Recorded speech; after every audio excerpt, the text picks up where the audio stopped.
अस्सलाम स्टूडेंट। आज से हम फर्स्ट ईयर एमबीबीएस की हिस्टोलॉजी स्टार्ट कर रहे हैं। फर्स्ट जो यूनिट है हिस्टोलॉजी का, सेल्यूलर स्ट्रक्चर एंड फंक्शन, वो स्टार्ट करने से पहले हम जो कुछ बेसिक्स टॉपिक्स हैं हिस्टोलॉजी में वो हम डिस्कस करेंगे, जिसमें फर्स्ट टॉपिक है माइक्रोस्कोप एंड सेकंड टॉपिक है टेक्निक्स ऑफ स्टैंडिंग। ठीक है, आज हम फर्स्ट टॉपिक आते हैं माइक्रोस्कोप और सेकंड टॉपिक हम नेक्स्ट लेक्चर में करेंगे। ठीक है, ये दोनों टॉपिक करने से बाद हम जो चैप्टर वाइज हम कवर करेंगे। ठीक है, हिस्टोलॉजी को। आते हैं हमारी आज की लेक्चर पे। पहले हम देखते हैं हिस्टोलॉजी की डेफिनेशन। ठीक है, हिस्टोलॉजी की डेफिनेशन क्या है? स्टडी ऑफ टिश्यू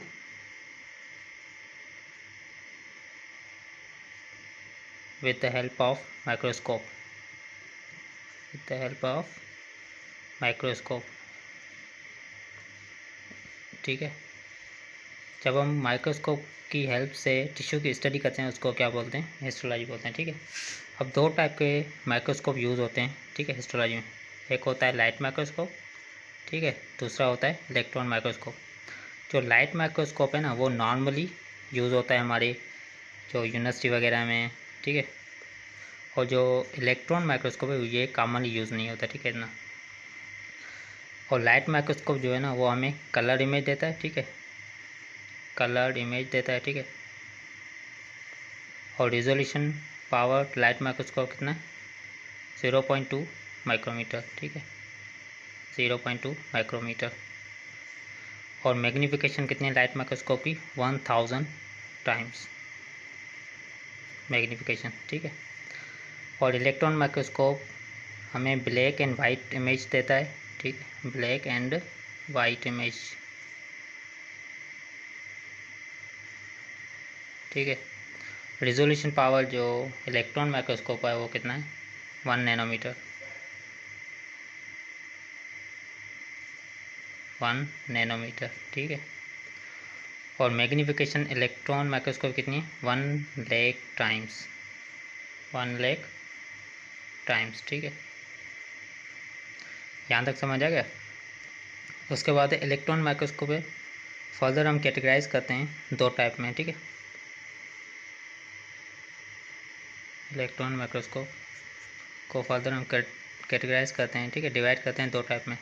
एक होता है स्कैनिंग इलेक्ट्रॉन माइक्रोस्कोप, दूसरा होता है ट्रांसमिशन इलेक्ट्रॉन माइक्रोस्कोप। ठीक है, अब जो स्कैनिंग माइक्रोस्कोप है, ठीक है, वो हमें सर सरफेस पे जो स्ट्रक्चर होगी उसको आइडेंटिफाई करने में हेल्प करेगा। ठीक है, एट सरफेस, जो सरफेस पे चीज़ें मौजूद है। ठीक है, और सेल के सरफेस में हम देखेंगे तो सेल मेम्ब्रेन, सेल वॉल जो भी होगी। ठीक है, और सेल मेम्ब्रेन जो भी स्ट्रक्चर होगी। ठीक है, और उसके बाद है जो स्कैनिंग माइक्रोस्कोप वो हमें 3D इमेज देता है। ठीक है, 3D image means 3 dimension image देता है। ठीक है, ठीक है, यहाँ तक समझ आ गया कि स्कैनिंग माइक्रोस्कोप 3 डायमेंशन इमेज देता है। ठीक है, और ट्रांसमिशन माइक्रोस्कोप हमें विदिन जो स्ट्रक्चर होगी, ठीक है, उसके बारे में बताएगा ये।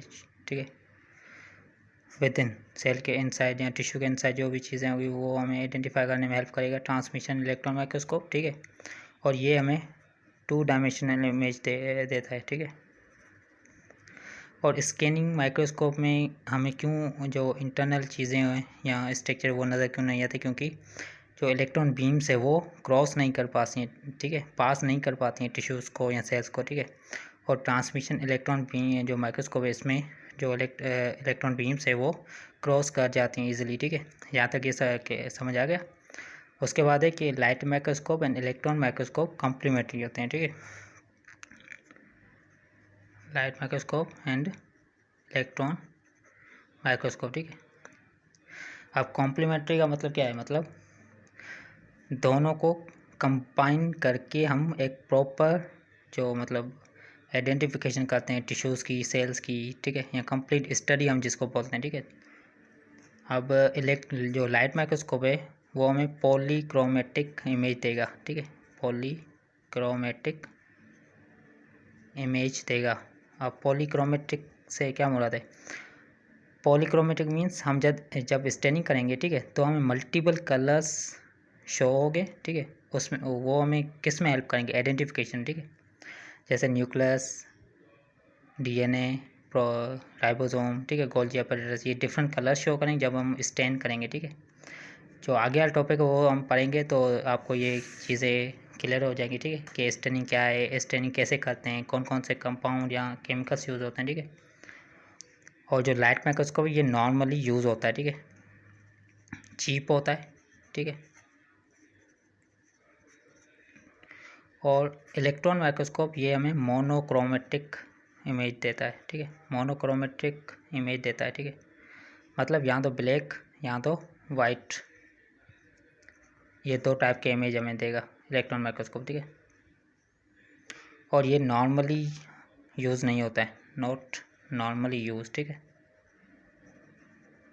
क्योंकि ये एक्सपेंसिव होता है, ये जनरल पर्पज़ में यूज़ नहीं होता है। और नॉर्मली जो हमारे यूनिवर्सिटी वगैरह में नॉर्मल रूटीन में जो यूज़ होता है वो लाइट माइक्रोस्कोप यूज़ होता है, ठीक है, एक्सपेंसिव। सो आज की जो लेक्चर है वो यहीं तक है। रिमेनिंग जो 3 ये ऑब्जेक्टिव है हमारे पॉइंट्स, ये हम नेक्स्ट लेक्चर में डिस्कस करेंगे, ठीक है, एक अगले वीडियो में। और आई होप कि आपको ये तीनों क्लियर हो गई जो टॉपिक्स हैं, इंट्रोडक्शन और इलेक्ट्रॉन माइक्रोस्कोप, 2 डायमेंशन और 3 डायमेंशन इमेज कैसे देता है वो भी हमने देखा, ठीक है।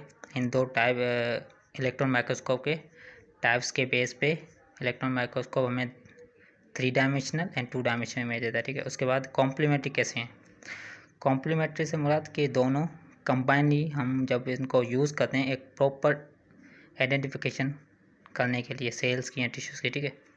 उसमें लाइट माइक्रोस्कोप हमें पॉलीक्रोमेटिक इमेज देता है, ठीक है, और इलेक्ट्रॉन माइक्रोस्कोप हमें मोनोक्रोमेटिक, ठीक है।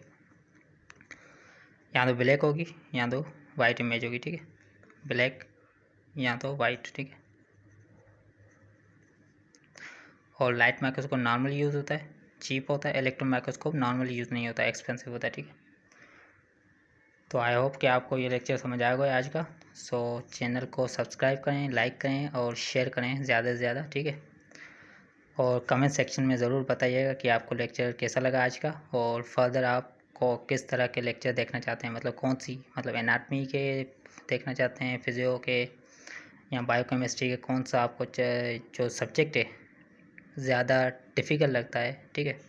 तो उस हिसाब से मैं टॉपिक चैप्टर वाइज अपलोड करूँगा चैनल पे, ठीक है। सो तब तक अल्लाह हाफिज़। तो मैं ट्राई करूँगा जल्द से जल्द इसका जो पार्ट 2 है वो मैं शेयर कर दूँ चैनल पे, ठीक है।